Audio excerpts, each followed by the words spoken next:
Work from home అనగానే ఎవరికైనా గుర్తొచ్చేది కరోనా కాలం. ఆ మహమ్మారి కారణంగా యావత్ ప్రపంచం ఉక్కిరిబిక్కిరైంది. అయితే గోవా ప్రభుత్వం ఇదే తరహాలో వర్క్ ఫ్రమ్ బీచ్ అనే కొత్త విధానం తీసుకొస్తోంది. గోవా అందాలు చూడాలనుకునేవారు, అదే సమయంలో పని కూడా నష్టపోవద్దు అని అనుకునే వారికి ఈ విధానం దోహదం చేస్తోందని చెప్తోంది అక్కడి ప్రభుత్వం.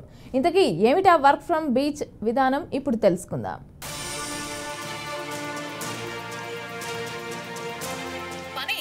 సరే, ఆఫీస్కి వెళ్లాల్సిందే. అది ప్రభుత్వ పనైనా ప్రైవేట్ సంస్థ పనైనా ఒకే విధానం. ఇది అందరికీ తెలిసిందే.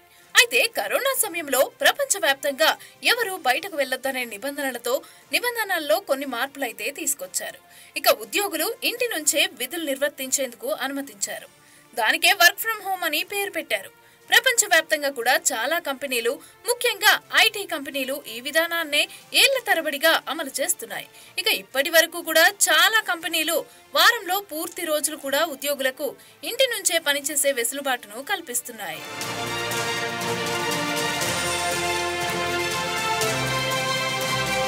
ఇక కరోనాతో సంబంధం లేకుండా కూడా ఇటీవల బెంగళూరు నగరంలో కొన్ని ఐటీ కంపెనీలు వర్క్ ఫ్రం హోమ్ విధానాన్ని ప్రవేశపెట్టాయి.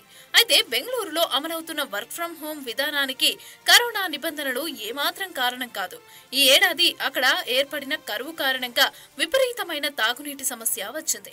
ల్యాప్టాప్లు పట్టుకుని ఆఫీస్కి వెళ్లాల్సిన ఉద్యోగులు మంచినీటి క్యాన్లతో నీటి శుద్ధి కేంద్రాలకు క్యూ కడుతున్నారు.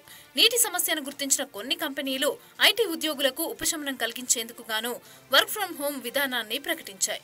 దీంతో చాలా మంది ఉద్యోగులు బెంగళూరు నగరం విడిచి సొంత గ్రామం బాట పట్టారు.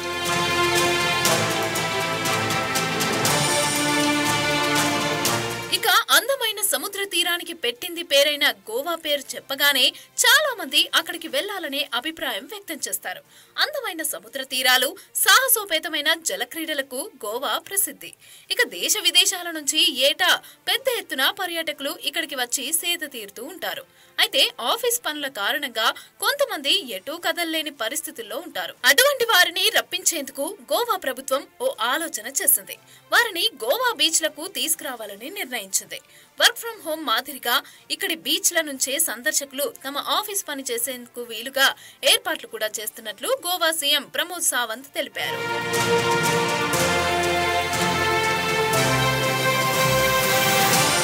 ఇటీవల ఓ కార్యక్రమంలో ఆయన మాట్లాడుతూ ప్రజలు గోవాకు రావచ్చు, విశ్రాంతి తీసుకోవచ్చు, అదే విధంగా ఆఫీస్ పని కూడా చేసుకోవచ్చు. ఈ దిశగా డిజిటల్ నోమాడ్ విధానం తీసుకొస్తున్నాం అని వెల్లడించారు గోవా సీఎం. ఇక స్థానికంగా ప్రతి గ్రామం డిజిటల్ గా అనుసంధానమై ఉంది. పనాజీలో ఇంటింటికి ఫైబర్ నెట్ సదుపాయం త్వరలో పూర్తి కానుంది. మేం బీచ్ నుంచి పని విధానాన్ని ప్రారంభిస్తున్నాం. ఈ దిశగా డిజిటల్ నోమాడ్ విధానాన్ని ప్రవేశపెట్టనున్నాం. దీని ద్వారా పర్యాటకులు ఇక్కడి నుంచి ఆఫీస్ పని కూడా చేసుకోవచ్చు. దీనికి తగిన వాతావరణం కూడా కల్పిస్తామని సీఎం సావంత్ వివరించారు.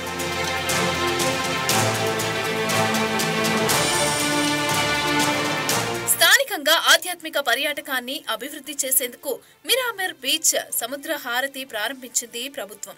అనేక దేవాలయాలు ఉండటంతో భవిష్యత్తులో గోవా దక్షిణ కాశీగా గుర్తింపు పొందుతుందని భావిస్తున్న ప్రభుత్వం అక్కడ యోగా కేంద్రాల ఏర్పాటుకు ప్రైవేటు పెట్టుబడులు కూడా వస్తున్నట్లు తెలిపింది. చూడాలి మరి గోవా ప్రభుత్వం చేస్తున్న వర్క్ ఫ్రం బీచ్ ను పర్యాటక ప్రియులు ఎంత మేరకు స్వీకరిస్తారు అని.